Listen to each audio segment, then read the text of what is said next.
어깨 운동 중에서도 숄더 프레스나 밀리터리 프레스는 비교적 접근이 쉬워 초보 헬서 때부터 하게 되는 운동입니다. 어느 정도 운동 능력이 상승하고 어깨 볼륨도 커졌지만 어깨뽕이 예쁘게 솟지 않는 걸 느끼는 순간 삼각근을 전면, 측면, 후면으로 나눠서 때려볼까 고민하며 이런저런 영상을 찾아보게 됩니다. 삼각근의 전면은 비교적 접근이 쉬운 프레스 운동들로 가장 먼저 발달되는 부위입니다. 측면 삼각근은 정면에서 어깨가 넓어 보이는 데 있어 중요한 부위인데 이전에 따로 다룬 영상이 있으므로 자세한 내용이 궁금하시면 해당 영상을 참고해주세요. 마지막 후면 삼각근은 어깨 봉우리를 솟아 보이게 만들어 어깨 모양의 완성도를 높여주는 부위입니다. 후면은 정확히 타겟팅해서 운동하지 않으면 발달이 힘든 부위인데요. 불균형하게 발달된 어깨 근육은 외관상 어깨가 처져 보일 뿐만 아니라 어깨 부상 및 장애로 이어질 수 있다고 합니다. 그래서 오늘은 코코넛같이 둥글고 예쁜 어깨 봉우리를 만들고 미래의 부상도 예방하기 위해 후면 삼각근을 발달시키는 운동을 4가지 가져왔습니다. 어깨는 저중량 고반복으로 운동하는 분들이 많지만 5대5의 지근과 속근 비율을 가진 삼각근을 효율적으로 키울 수 있도록 저중량 고중량 운동을 2가지씩 추천드리려고 합니다. 후면 삼각근을 타겟으로 잡아도 승모나 등에 자극을 빼앗겨 고민인 분들을 위해 저중량 운동은 연구 결과를 통해 후면의 근활성도가 높고 주변 근육에 개입이 적은 운동으로 가져왔습니다. 후면을 제대로 운동해 본 적 없는 분들도 이 운동들로 자극점을 찾으실 수 있을 겁니다. 대근육 운동이 중요한 건 잘 알지만 우리가 보는 간지나는 어깨들은 후면 삼각근도 소홀히 하지 않습니다. 그럼 바로 딱 벌어진 각진 어깨를 만들러 가보죠. 먼저 주변 근육의 개입이 적어서 후면 삼각근의 자극점을 찾기 쉬운 저중량 고반복 운동 2가지입니다. 중량이 무거우면 팔 전체에 힘이 들어가거나 주변에 큰 근육들이 개입될 가능성이 커지기 때문에 비교적 가벼운 무게로 후면을 활성화하고 나중에 알려드릴 고중량 운동과 병행하면 후면의 볼륨을 키우는데 큰 도움이 될 겁니다. 첫 번째 운동은 리버스 팩덱 플라이입니다. 연구 결과 리버스 팩덱 플라이는 숄더 프레스나 벤치 프레스보다 후면 삼각근의 근활성도가 유의미하게 큰 걸 볼 수 있습니다. 팩덱 플라이 머신에 반대로 앉아 그립이 어깨 높이에 오도록 높이를 맞춰 진행해 주시면 되는데요. 막상 해보면 승모근에 자극이 느껴질 수 있는데 괜찮습니다. 후면 삼각근은 해부학적 구조상 승모근과 등 근육들에 붙어있기 때문에 주변 근육의 개입을 제로로 만들 수는 없습니다. 등이 아닌 후면 삼각근이 먼저 활성화되도록 등으로 당긴다는 느낌이 아닌 팔꿈치로 친다고 생각하며 후면 삼각근의 자극에 집중해보세요. 그래도 후면 삼각근에 집중이 힘든 경우 우선 한쪽 팔씩 진행해보시는 것을 추천드립니다. 초보자의 경우 뉴트럴 그립을 추천하지만 사람마다 자극을 더 잘 느낄 수 있는 그립이 다를 수 있으니 오버그립과 뉴트럴 그립을 주기적으로 전환하며 진행하시는 걸 추천드립니다. 두 번째 운동은 리어 델트 케이블 풀입니다.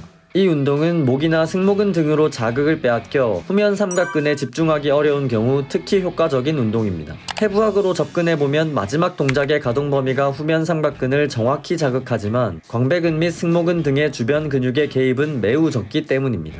운동 방법은 간단합니다. 케이블의 높이는 어깨보다 약간 높게 둡니다. 별도의 핸들 없이 케이블의 볼을 잡고 준비합니다.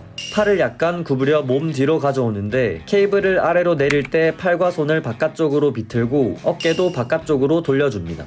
천천히 팔의 움직임에 따른 후면 삼각근의 자극에 집중하며 동작을 반복합니다. 해보시면 삼두근의 개입이 느껴질 수 있는데 정상입니다. 하지만 후면 삼각근에 더 강한 수축이 느껴져야 하므로 팔의 각도를 몸에서 약 45도를 기준으로 더 가깝거나 먼 위치로 테스트해 보시고 본인에게 맞는 범위를 찾아보는 것을 추천드립니다. 이 2가지 운동은 가벼운 중량으로 세트당 15에서 20회 정도의 많은 반복을 추천드립니다. 이제 비교적 무거운 중량으로 후면 삼각근을 효과적으로 타격할 2가지 운동입니다. 첫 번째는 바벨 하이로우입니다. 초보의 경우 벤트 오버 레터럴 레이즈보다 자세 잡기가 쉽고 이두가 약간 개입되지만 후면 삼각근을 제대로 때릴 수 있는 운동입니다. 운동 방법은 바벨을 넓게 잡고 무릎을 살짝 굽히고 등이 지면과 평행에 가까워지도록 엉덩이를 뺍니다. 시작 위치에서 견갑골이 앞으로 나가지 않도록 주먹을 바닥으로 밀어내는 느낌으로 준비합니다. 팔꿈치를 높게 유지하며 가슴 위쪽으로 들어올립니다. 팔꿈치를 최대한 몸 뒤로 들어올리는 느낌으로 후면 삼각근의 수축을 최대화합니다. 앞서 말씀드린 것처럼 무게가 무거워지면 주변에 큰 근육들이 개입될 가능성이 커지기 때문에 정확히 타깃이 될 후면 삼각근을 인지하는 것이 중요해집니다. The mind-muscle connection is really important on these. 승모근과 등 근육의 개입을 막는 것보다 후면 삼각근이 먼저 사용되게 해서 후면을 우선적으로 활성화시키는 것에 집중하며 진행해보세요. 두 번째 운동은 덤벨 인클라인 로우입니다. 허리에 부담이 적고 후면 삼각근에 여러 운동 기능이 사용되어 후면의 근활성도가 높은 운동입니다. 운동 전 벤치를 약 30도의 높이로 세팅합니다. 경사가 너무 높아지면 측면 삼각근과 등 근육이 더 많이 사용되고 경사가 너무 낮으면 최종 가동 범위를 달성하기가 힘들어질 수 있습니다. 이 점을 유의해서 세팅을 조절해주세요. 양손에 덤벨을 잡습니다. 팔꿈치를 바깥쪽으로 향하게 하며 덤벨을 위로 당깁니다. 해부학적 분석에 따르면 팔꿈치가 바깥쪽을 향하는 자세가 후면 삼각근을 더 강하게 자극하고 광배근의 개입을 막는 것으로 나타났습니다. 덤벨을 위로 당길 때 손목도 바깥쪽으로 돌려 어깨를 외전시킵니다. 마지막 자세에서 후면 삼각근을 끝까지 수축시켜 최대한 활성화시킵니다. 이 두 가지 운동은 6에서 12회 정도의 적당한 반복 횟수로 비교적 무거운 중량으로 운동하는 것을 추천드립니다. 중량을 무리하게 높이면 부상의 위험이 따르므로 최소 6회의 반복에 무리가 없는 무게로 시작하시기 바랍니다. 오늘은 후면 삼각근을 발달시켜 어깨를 봉긋하게 만드는 운동 4가지를 알아봤습니다. 어깨는 복잡한 관절 부위로 하나의 운동으로 모든 면을 충분히 발달시키기 힘듭니다. 후면 삼각근이 약점이라면 오늘 추천드린 운동을 하나라도 루틴에 추가해보세요. 자극이 어렵고 작은 부위라 외면받아 왔지만 꾸준히 훈련하면 어깨 볼륨을 균형 있게 발달시키고 어깨 부상도 예방해 줄 겁니다. 그럼 후면 제대로 맛보시고 넓고 딱 벌어진 어깨 만드시기 바랍니다. 오늘도 영상 끝까지 봐주셔서 감사합니다.